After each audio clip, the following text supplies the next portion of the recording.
اور جس سے چاہو اتحاد کرو اور 72 شیطانی بہانے بناؤ. شیطان ایک کام کرتا ہے, ایک گناہ ہوتا ہے, انسان یہ سمجھ کر کرتا ہے کہ گناہ ہے, اس کو احساس ہوتا ہے, اور شیطان بہانے لے کر آتا ہے. ارے مجبوری ہے, ارے فلانے ہیں, تو کیا ہوتا ہے, ایک تو گناہ بھی اور اوپر سے شیطان یہ بھی کہتا ہے کہ مجبوری کے ضمن میں تم نے کوئی گناہ بھی نہیں کیا. تو ڈبل کمینہ پن, ایک تو شیطانی وسوسے سے تم نے گناہ کیا اور شیطان نے آ کے یہ بتا دیا کہ کوئی گناہ ہی نہیں کیا نا تم نے, تو تمہیں تو تمہاری یہ تو مجبوری تھی, تو ڈبل گناہ. لیکن رب فرماتا ہے, رب اعلان کرتا, میں خوب جانتا ہوں, ملو جتنا ملنا ہے. رب نے تمہارے منہ میں زبانیں دی ہیں, بولو جو بولنا ہے. رب نے تمہارے جسم میں جان دی ہے اور ایک وقت کے لیے مہلت دی ہے, کرو جو کرنا ہے. لیکن ہاں متاع قلیل, تھوڑا سا برتنا ہے بس. رب یہ بھی فرماتا ہے پونجی تھوڑی ہے, تھوڑی سی پونجی ہے, پھر ہم تمہیں بتائیں گے کہ جو کام معاملات کرنا ہے.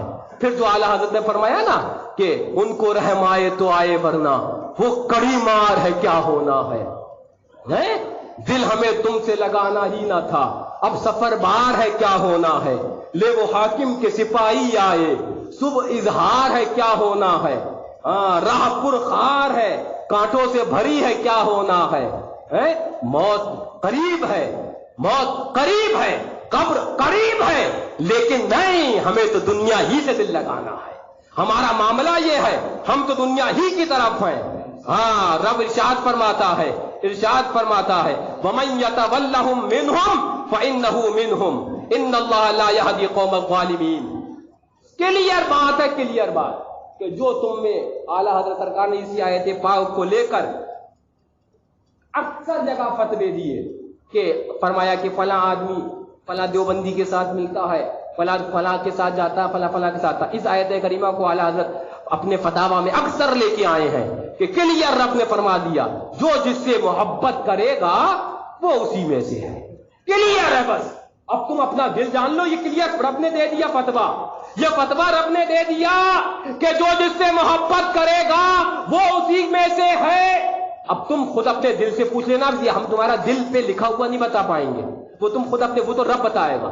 تم اپنے دل سے پوچھ لینا ہم وہابی سے محبت کرتے ہیں یا دیوبندی سے یا غیر مقلد سے یا سنیوں سے. جہنمیوں سے محبت کرتے ہو تو جہنمیوں والوں میں سے ہو, اور اگر جنتیوں سے محبت کرتے ہو, یہ کلیئر رب کا فتوا ہے, یہ میری بات نہیں ہے. ملو جس سے ملنا ہے, کرو جو کرنا ہے, لیکن بس ایک وقت, ایک مہلت تک. اس سے آگے رب نے جو تمہارے لیے رسی ڈھیلی کر رکھی ہے, رسی رب فرماتا ڈھیلی کر رکھی ہے, جو چاہو کرو. لیکن جب رسی کسے گی اور موت آئے گی اور قبروں میں پہنچو گے, سارے جو یہاں پر بیٹھے ہیں دو نکیر ہے کرامن کاتبین, صاحب بتا دیں گے, سارے معاملات حل ہو جانا ہے. قرآن پاک. ہاں, اور رب نے فرمایا کہ جو ملے گا وہ انہی میں سے ہے, اور میں ظالموں کو ہدایت نہیں دیتا. رب فرماتا میں ظالموں کو, تو جس کو رب ہدایت نہ دے اس کو ہم کہاں سے دے پائیں گے ہدایت. یہ تو بات کلیئر ہے. جس کو رب نہ ہدایت دے پائے, ہمارا کام بتا دینا ہے. اگر تمہاری قسمت کے اندر گمراہیت ہی ہوگی تو وَمَن يُضْلِلْهُ فَلَا هَادِيَ لَهُ. یہ ابھی آپ خطبے کے اندر بھی سنو گے کہ جس کو رب گمراہ کر دے تو اس کو کوئی ہدایت دینے والا نہیں ہے. ہم اور تم کون ہوتے ہیں؟ کوئی بھی ہدایت نہیں دے سکتا. وَمَن يُضْلِلْهُ فَلَا هَادِيَ لَهُ. جس کو رب گمراہ کر دے اسے کوئی ہدایت دینے والا نہیں. اب اگر جس کو رب نے گمراہ کیا ہوگا, ہم قرآن پاک بھی بتائیں گے اسے نہیں سمجھ میں آئے گا, ہم حدیث پاک بھی بتائیں گے وہ بہانے ہی بناتا رہے گا, وہ اس دنیا سے مر جائے گا لیکن اس کے بہانے ختم نہیں ہوں گے. لیکن فرماتا ہے رب جس کو ہم ہدایت دیتے ہیں تو اس کو کوئی گمراہ نہیں کر سکتا. اللہ تبارک و تعالی ہمیں آپ کو مسلک اعلیٰ حضرت پر قائم فرمائے, اور حضرت عمر فاروق اعظم رضی اللہ تعالی عنہ وارضاہ کی صدقہ ایمان کا صدقہ عطا فرما دے. استغفر اللہ ربی من کل ذنب واتوب الیہ وما علینا الا البلاغ.